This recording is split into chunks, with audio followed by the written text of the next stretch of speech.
The lights flickered inside the cargo ship. Cold metal walls echoed every small sound. Cole had been alone for weeks, drifting through deep space. Picking up old wreckage and abandoned containers, it was a quiet job. Lonely too, but it paid well. Today, he had found something strange, a steel crate, locked tight and hidden inside the cargo hold of a broken trade ship. It wasn't marked, and the lock looked fresh. That was already suspicious. Cole sat near the crate, holding a steaming cup of coffee, staring at it. He didn't know why, but something about this box made his gut twist. He wasn't scared, just alert. Then it happened again. Tap tap, a soft, scratching sound from inside. He stood up fast, eyes narrowed. No rats in space, he thought. He walked over, placed his hand on the surface of the crate. This time, it was louder, like something or someone was moving inside. Okay, this is new, Cole whispered. He grabbed his crowbar and began to pry the lid open.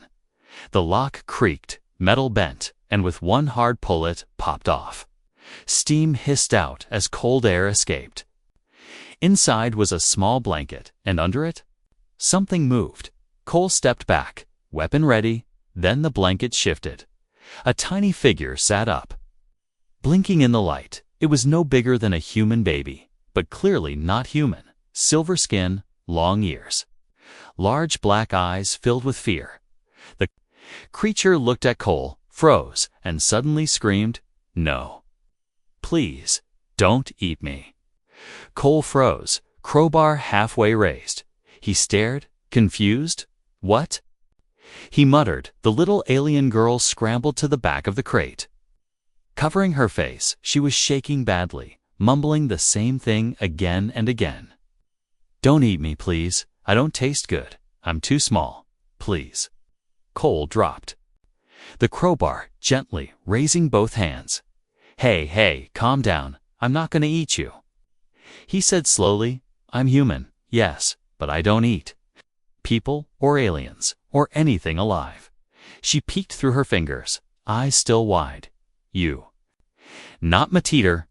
"I eat food," he said with a small smile, "but not you." The girl didn't answer, just stared. Cole could see her ribs through her thin skin. She looked sick, starving, and scared to death. He sighed. Then stood and walked out of the room. "Stay there," he said. "I'll get you food." 10 minutes later, he returned with a bowl of warm soup and a blanket. He placed them near the crate and backed away. The little alien sniffed the air, eyes locked on the bowl. Then, slowly, carefully, she crawled out and grabbed it. She drank fast, soup spilling from her hands. Cole didn't speak, just watched her eat until the bowl was empty. She wiped her mouth and looked up at him again. "Thank you," she whispered, voice soft like a breath. "Name? Kiri." "Nice to meet you, Kiri," Cole said. "I'm Cole." She flinched at his name, but didn't hide. Her body relaxed a little as the warmth of the soup filled her. Still, her eyes watched every move he made, ready to run if needed. Cole sat down on the floor, careful not to get too close. "Why were you locked in there?" he asked. "Who did that to you?"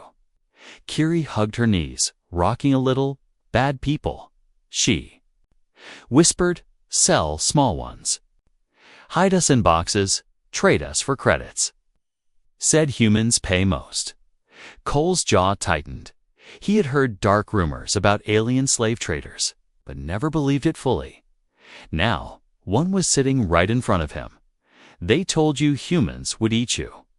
he asked. She nodded fast. "Said humans like to roast us, crunch our bones, boil us in soup."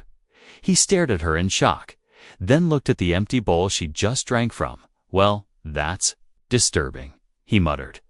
"No wonder you were scared." "I still scared," she whispered, "but not hungry now." Cole stood slowly and stretched.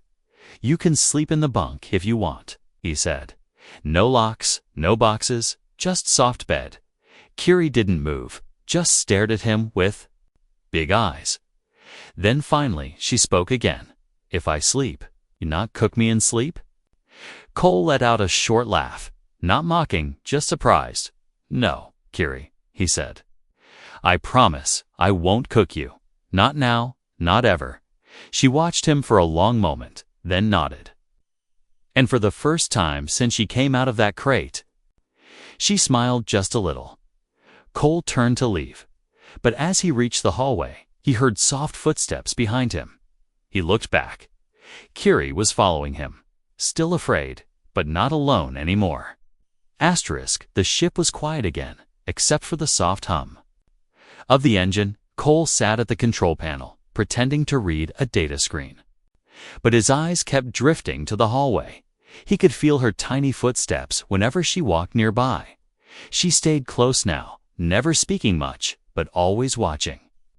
Kiri moved like a shadow, careful and silent, like she thought one wrong step might wake something dangerous. But every time Cole looked at her, he smiled gently, and every time her eyes darted away. She didn't trust him yet, not fully, but the fear was changing into something else, something softer. Cole had placed a soft blanket on the corner bed in the storage room, left some fruit and water, and turned on the heater. He didn't lock the door, didn't ask questions, he just let her be, and somehow that worked better than words. On the third night, Cole woke to a strange feeling like someone was standing nearby. He sat up slowly, and there she was, right next to his bunk, just standing there with wide, glowing eyes. His hand instinctively reached for his weapon under the pillow, then stopped when he saw her tiny hands clutching her own arms, trembling but not running. "You okay?" Cole asked, voice low and calm. She nodded, but didn't move. I can't sleep," she whispered. "Dark feels like box." Cole sat up and switched on the dim light. "No boxes here," he said. "Only space, only stars." He pointed to the small window by the bed, where a sea of stars shimmered in the black sky. Kiri slowly walked over, climbed onto the edge, and pressed her hand to the cold glass. Her eyes widened, lips parting as she whispered something in her own language. Then she looked back at Cole. "Are all humans like you?" she asked. Cole thought for a moment. "Some are better," he said. "Some are worse. Are you pretending to be kind?" she asked again, her voice smaller this time. "So I don't run." "No," Cole answered. "I'm not pretending. And I'm not a perfect man, but I don't hurt children, Kiri." She looked down at her feet, then climbed down and walked back to the hallway. But she didn't go to the storage room this time. She sat down near his door, curled up in the blanket he gave her, and closed her eyes. Cole didn't say anything. He just watched and slowly drifted back to sleep. The next day, something strange happened. Cole was working in the engine room, fixing the coolant lines, when he heard tiny footsteps. Kiri appeared, holding a small tool in both hands, struggling to keep her balance. "Need help?" she asked softly. Cole smiled, surprised. "Well, sure," he said, handing her a bolt to hold.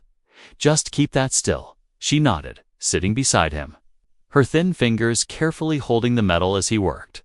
It wasn't perfect, but it was something. They didn't talk much, but the silence wasn't heavy anymore. It felt like company, not fear. Later, they shared a simple meal: protein bars and dried fruit. Kiri bit into the bar, frowned, and made a face. "This tastes like wall," she said seriously. Cole laughed for the first time in days. "Welcome to human food," he joked. That night, while checking the ship's systems, Cole noticed something. On the long-range scan, a weak signal, buried and hidden but still pulsing. It was coming from the crate she was found in, a tracking beacon activated from inside the walls, hidden under the insulation. He stared at the screen, heart sinking. Someone had placed that beacon there on purpose. Whoever locked her in the crate wanted others to find her, or maybe to find whoever opened it. Cole turned toward the hallway, eyes narrowing. Kiri was humming softly in the next room, trying to braid wires like he had shown her. She had no idea someone might be coming for her, or worse for him. He walked into the room, sat down beside her. "Kiri," he said quietly, "did you know there was a signal in that box?" She froze, eyes wide. She dropped the wire and looked at him, her voice barely a whisper. "They said, signal wakes the buyer," she said slowly. "If crate opens, they come." Cole's jaw clenched. "Do you know how long we have?" She shook her head, face pale. "They said, humans are greedy, fast, hungry. They said you'd never make it far, but I'm not like them." Cole said. Kiri stared at him, then nodded slowly. "I know," she whispered. "But they don't." Outside the ship, deep in the black sea of stars, something moved. A ship far larger than Cole's, silent and waiting, had received the signal, and it had already changed course.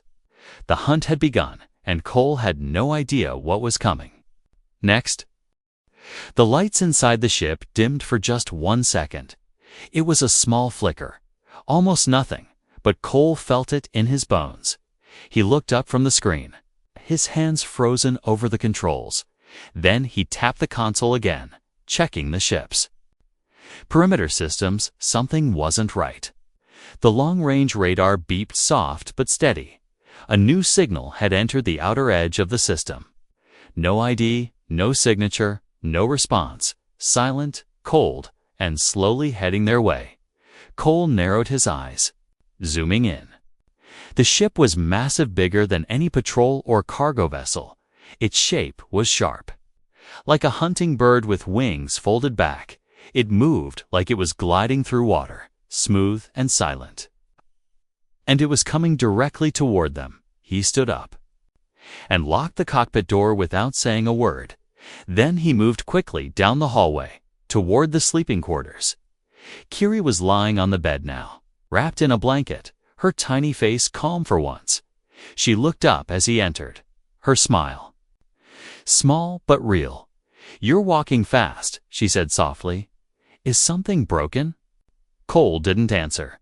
Instead, he kneeled down beside her, looking her straight in the eyes. "There's a ship coming, Kiri," he said, voice low and serious. "And it's not a friend." The smile vanished from her face like a candle blown out. Her small hands gripped the blanket tighter. Her breathing quickened. "Did they find the signal?" she whispered. "Yes," Cole replied. "And now they're heading this way."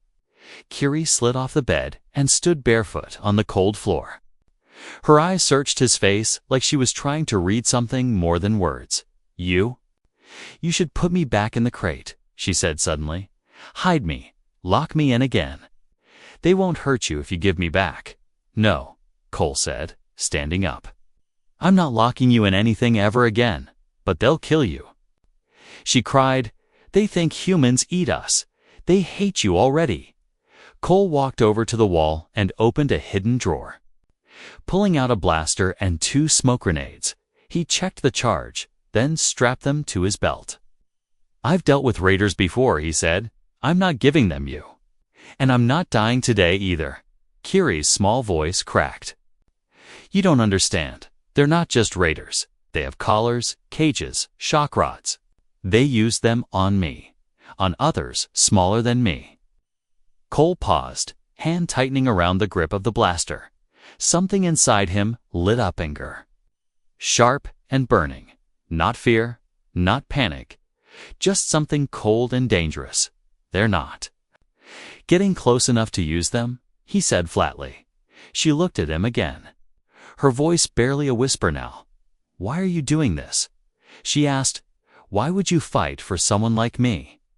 He glanced at her, then back at the console, setting up defense protocols. "Because I've seen enough people thrown away like garbage," he said. "I won't let it happen again. Not on my ship." An alert beeped again, this time louder. The enemy ship was now within visual range. It was completely black, absorbing the stars around it. No lights, no signals, no attempt to communicate. It was a hunter, and they were its prey. The docking clamps hissed. The metal creaked, and then silence. Cole turned off the artificial gravity in the hallway. Just for a few seconds, he floated upward, silent and light, and signaled Kiri to stay low and quiet. She nodded. Hiding under the sleeping pod with wide eyes, the airlock began to spin, slow and steady. Then came the sound of boots, multiple pairs, marching in rhythm. The intruders had arrived. Cole crouched behind a steel wall panel near the entrance, his blaster raised, heart steady, through the smoke of the recycling vent. He saw them, tall figures in dark suits, long arms, glowing visors. One of them held a leash, an empty collar swinging from it like a threat. Another scanned the room with a device that beeped faster when aimed toward Kiri's hiding place. They didn't speak, they just moved, methodical and cold. Then one of them stopped and spoke in a harsh, clicking language Cole didn't understand the words, but he didn't have to. The meaning was clear. Find the target, kill the human. Without waiting, Cole threw the smoke grenade. It exploded in a flash. Thick fog spilling into the hallway. Blaster bolts lit the cloud like lightning in a storm. Screams echoed. Metal scraped. Something heavy slammed against the wall. From under the bed, Kiri watched the shadows move. She covered her ears as the battle raged, her whole body trembling.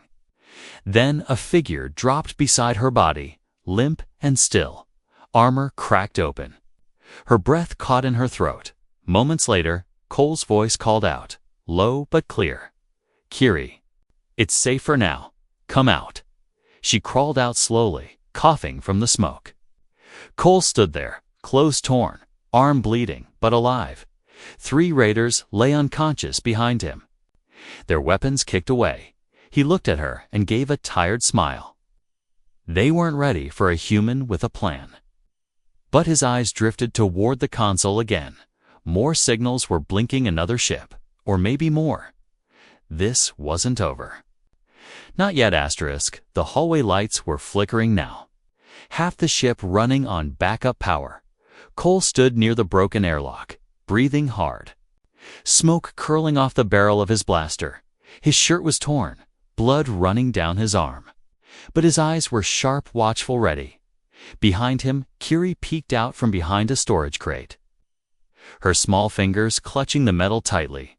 She had never seen anyone fight like that. The way Cole moved, fast, focused, fearless. It was like watching a creature made of fire and thunder. He didn't look like a monster. Not anymore. He looked like a wall standing between her and death. Cole knelt beside one of the fallen attackers and pulled off the helmet. A face stared back at him, gray skin, black eyes. A scar running down the left cheek. He recognized the mark. A branding burned into the side of the neck. These weren't just raiders. They were slave hunters from the Drask Syndicate. The worst kind. The kind that didn't leave witnesses. Cole's voice was low, more to himself than to her. I thought the Syndicate fell apart years ago. Kiri stepped closer, her voice shaking. They changed names, but not the rules. She looked at the body, then looked away, fast. Her whole body shivering. They trained us to hide, to obey, to be useful, or be thrown out with the trash. Cole stood, anger tightening his face. You're not trash, Kiri, he said. You never were. She looked up at him, confused. But I'm small, weak. I can't even fix wires right. You don't have to be strong to matter. Cole said, you just have to be brave. The ship suddenly shook, metal groaning under pressure. A red warning flashed on the wall screen. Secondary boarding detected. Cole turned toward the bridge, tapping into the security feed. A second ship had latched onto the rear airlock, smaller, faster, and worse stealth class. Invisible until too close. This one isn't just here to catch you, Cole said. They're here to finish me. Kiri's eyes went wide. What do we do? She asked. Cole grabbed a plasma charge and tossed her a tiny earpiece. We separate, he said. They'll scan for my heat signature first. You stay hidden in the lower duct tunnel. But I don't want to leave you," she whispered. What if they won't," he said firmly. "Because I'll be leading them the other way." Kiri hesitated, then did something Cole didn't expect. She stepped forward and hugged him, not tight, just enough to make him freeze. "I don't think you're a monster," she said into his chest. "I just think you're the first real protector I ever met." Then she turned and ran toward the duct panel, slipping inside like a shadow. Cole stood still for a moment, the weight of those words burning hotter than any plasma fire. Then he pulled down the emergency lever and dropped the ship into silent mode. The lights dimmed, gravity shifted, and the game began. Boots clanged through the upper deck. Shadows moved like ghosts between the walls. Cole moved through the vents, planting decoys and traps, his footsteps silent, his hands steady. He wasn't just fighting to survive. Now he was fighting for her. Down in the duct, Kiri crawled in the darkness, the earpiece humming softly in her ear. Then she stopped, her hand brushing against something cold metal, a small orb, blinking red. Her breath caught. It was a sensor bomb motion triggered, placed there earlier by the enemy. If she moved, it would explode. If she stayed, they'd find her. Tears welled in her eyes. But then she remembered Cole's voice. "You just have to be brave."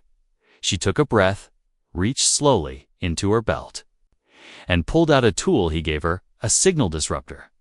Weak, unstable, but maybe enough. She activated it and held it close, trembling as sparks danced across her fingers. The red light on the bomb blinked faster, then stopped. It shut down with a soft click. Kiri gasped in relief, then kept crawling, heart pounding like thunder in her tiny chest. Above her, Cole lured. 2 attackers into the mess hall, locked the doors, and filled the room with gas. They dropped fast, groaning as the poison took hold. He moved on, breath tight, limbs heavy, but he didn't stop. They would keep coming, and he would keep fighting, because this wasn't about money anymore, or cargo, or survival. It was about the promise he made without saying it out loud. No. One touches her, no one cages her again. In the shadows of the broken ship, a bond had formed between a tiny alien girl and the human she once feared, and soon the ones chasing them would learn one brutal truth: humans don't run from monsters. They become the nightmare monsters fear. The lights were out, every screen dark, every vent silent. The ship floated like a corpse through space, drifting in silence, playing dead, but inside 2 hearts were still beating, one large and tired, the other small but waking up slowly. Surely, strangely, Kiri crawled out of the duct tunnel, her hands dirty, her hair sticking to her face. She looked around, blinking at the emergency red lights glowing faintly along the floor. Her tiny fingers trembled, but she kept moving. She wasn't hiding anymore. Not after what she saw Cole do for her. Not after what she just survived. She reached the engine room, where the smell of smoke and melted wires filled the air. A body lay near the control panel. Cole, unconscious, one leg twisted under a broken beam. Blood pooled beneath him, his chest rising slow. Too slow, Cole. She screamed, rushing forward, falling to her knees beside him. She shook him, pulled at the beam, but it didn't budge. Tears filled her eyes, panic rising fast. But then she heard a sound behind her footsteps, metal on metal. A figure stepped. Through the smoke, one of the hunters, larger than the rest, armored head to toe. He aimed a glowing staff at her, a shock weapon, the kind she remembered from the cages. He didn't say anything, didn't need to. His hand moved slowly, like he was enjoying the moment. Kiri stood up, placing herself between Cole and the hunter, arms stretched wide, legs shaking. "I won't let you take him," she said, her voice breaking. "He saved me. I won't let you hurt him." The hunter tilted his head.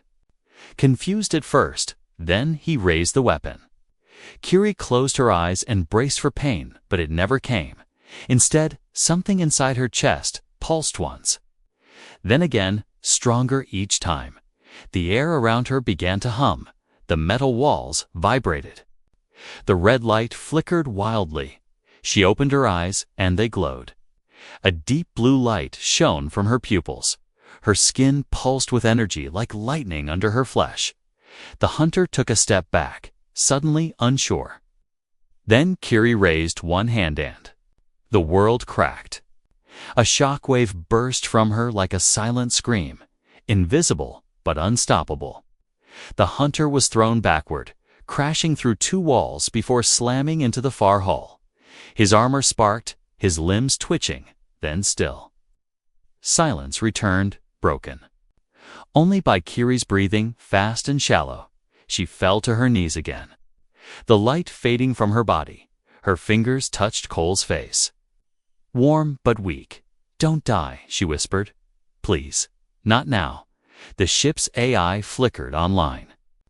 Voice weak and distorted, vital signs. Stable but falling. Human subject requires medical treatment. Kiri stood, her small body shaking, her legs nearly giving out, but she moved fast, desperate, dragging a medpack from the wall. Pulling out tools she barely understood, she mimicked what she had seen Cole do before wrapping wounds, sealing cuts, pressing injections. Her hands were clumsy, but her heart was full. Minutes passed, then Cole groaned, his fingers twitching. Kiri gasped, leaned close, her glowing eyes wide with hope. "Cole, can you hear me?" she whispered. His lips moved slowly, voice rough like sand. "You broke the wall." He coughed. "Remind me?" "Never make you angry," she laughed. Tears falling now, not from fear, but relief. "I thought I lost you," she said, holding his hand tight. I felt something inside me, like a storm. Cole looked at her through one swollen eye. "That was no storm," he said. "That was power." He tried to sit up, failed, then gave a tired smile. "Guess you're not just a tiny, scared girl anymore." Kiri nodded, her face serious now. "No," she said. "I think I'm something they were trying to hide." She looked toward the broken hallway, where smoke still rose and sparks flickered. "They weren't chasing me because I was small." She whispered, "They were chasing me because I'm dangerous." Cole closed his eyes for a second, then opened them again. "Good," he said. "Then let's make them regret it." Outside the ship, the final enemy vessel hovered, unmoving. They had seen the energy surge. They had felt it, whatever was inside that little girl. It wasn't normal, and maybe, just maybe, it wasn't worth the risk anymore. But the enemy never gives up for long. Cole knew they'd return, smarter, angrier, better prepared. He looked at Kiri barefoot, shaking, but still standing tall. They weren't ready for her before. They still weren't ready now. The silence after battle always felt strange. Like the air didn't know if it should rest or prepare for more screams. Cole lay back in the med bay now, his arm wrapped, ribs patched with foam, pain pulsing in waves. Kiri sat beside him on a chair too big for her, her legs curled up. Hands in her lap, eyes staring at nothing. She hadn't spoken since the moment she threw a hunter across the ship with energy that didn't come from any weapon. It came from her, and it terrified her more than it scared the enemy. "I didn't mean to hurt him," she whispered finally, her voice barely a breath. "I just didn't want him to hurt you." Cole looked at her, tired but calm. "You did what you had to," he said. "You saved my life." "But how?" she asked. "What am I?" Cole didn't answer, not because he didn't want to, but because he didn't know. So he called someone who might. The transmission was encrypted, bouncing between hidden satellites and ghost relays. Finally, a pale four-eyed alien appeared on the screen. Dr. Len, a xenobiologist from the neutral station Yao 3, an old contact, a careful man. Not easy to reach, but Cole had saved his life once, and that meant something. "I found a child," Cole began, "small, silver-skinned. Looks pre-hatchling age, but strong, very strong." Dr. Len leaned forward, his 4 eyes blinking in sequence. "Does she glow?" he asked suddenly during distress. Cole nodded, slowly. "She lit up the engine room like a plasma torch." The doctor leaned back, sighing. "Then she's not just a child," he said. "She's a Remni." Kiri tilted her head, confused. "What's that?" she asked. Dr. Len spoke slowly, carefully, like each word was a warning thousands of years ago. "There was a species created in secrets, small, fragile in form. But their cells could store and release massive energy. They were used as living batteries, living weapons. Until they revolted, Kiri's hands began to shake. "I don't remember anything," she whispered. "Just cages and cold rooms." "That's how they keep your kind weak," Len said. "By keeping you afraid, keeping you starved. Never letting your core mature." Cole frowned. "So she's dangerous." "She's powerful," Len corrected, "and hunted because of it. The Syndicate wants to erase all records of her kind. Bury the past before it rises again." The screen flickered, warning of a trace attempt.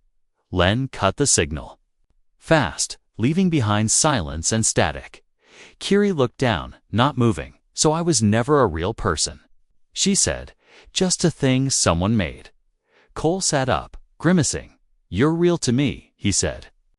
"And you're more than what they made you to be." Kiri looked at him, her lip trembling. "I'm scared of myself now." Cole reached out and gently touched her shoulder. "Then I'll be scared with you," he said, "but I won't run from you, and I won't let anyone take you again." The ship's sensors blinked red again, one final signal. Slow and steady. Not from an enemy ship, but from the edge of the star system, a message, broadcasting in an old code. Cole decoded it, eyes narrowing as he read the words aloud. "You have what belongs to us. Surrender or be erased." Kiri stood up slowly. "No more running," she said. "I'll face them with you." Cole smiled faintly. "You sure?" he asked. "You're just a tiny girl, remember?" She looked him dead in the eyes, and this time she didn't look afraid. "No," she said. "I'm the storm they tried to lock in a box." Outside, a large black ship dropped out of warp, engines glowing like fire.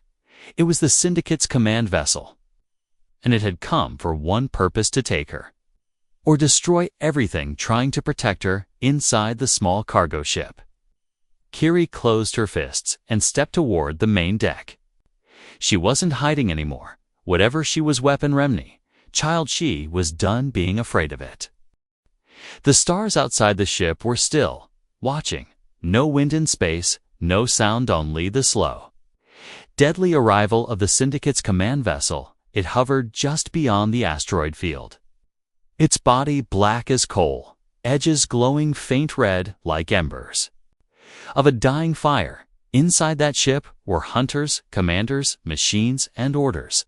They didn't come to speak. They came to collect what they believed was theirs. Inside the small freighter, Cole stood beside the cockpit controls, bandaged, bruised, but ready. Kiri stood next to him, silent and glowing just beneath her skin. Her silver hair drifted slightly in the charge-filled air. Her small fists clenched tight by her sides. "They're scanning us now," Cole said.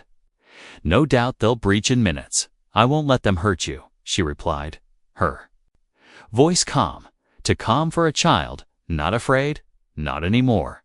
This time, she was the one shielding someone else. Cole looked at her, eyes narrowed. "You sure you can control it?" he asked. "That energy inside you?" "I don't know," she said, "but I'd rather lose control than lose you." The screen flashed red boarding pods incoming, 3 of them, spinning fast, punching through the outer hull like bullets through glass. Cole grabbed his blaster, aimed at the hallway, bracing for the first wave. But Kiri stepped in front of him.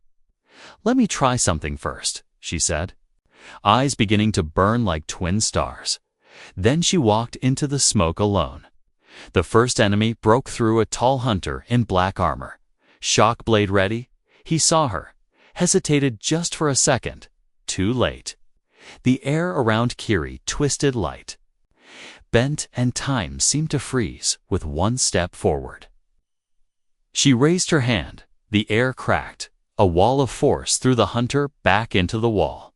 Armor splitting like eggshell. More came, shouting, firing stun rounds and electrified nets. She didn't move. She didn't need to. The ship trembled as the energy around her bloomed, wild but focused, a storm trapped in a girl's heart. Now released, each step she took lit the hallway with blue fire, and every weapon turned to dust before it touched her. They came to capture a runaway. They found a force of nature, but deep inside. Kiri could feel the core pulsing faster, hotter. It was too much. Her tiny body wasn't made to hold this for long. She could burn out. Then she heard Itzkol's voice through the cum. "You're not alone, kid. Pull back. I've got your six." And just like that, the fire held steady. The energy answered not just to fear, but to trust. She turned, ran back. Eyes still glowing, but breathing steady, Cole met her at the corner, aimed his weapon, and covered her flank as the final two attackers rushed in. They fell, fast and hard. Trapped between human steel and alien lightning, minutes passed. Then silence, smoke faded. Sparks cooled, and the air returned to stillness. The ship was quiet again. Cole lowered his weapon, turned to Kiri. "You okay?" he asked. She nodded, tired but standing. "Yeah," she said. "But I think I melted your hallway." Cole looked around at the scorched walls.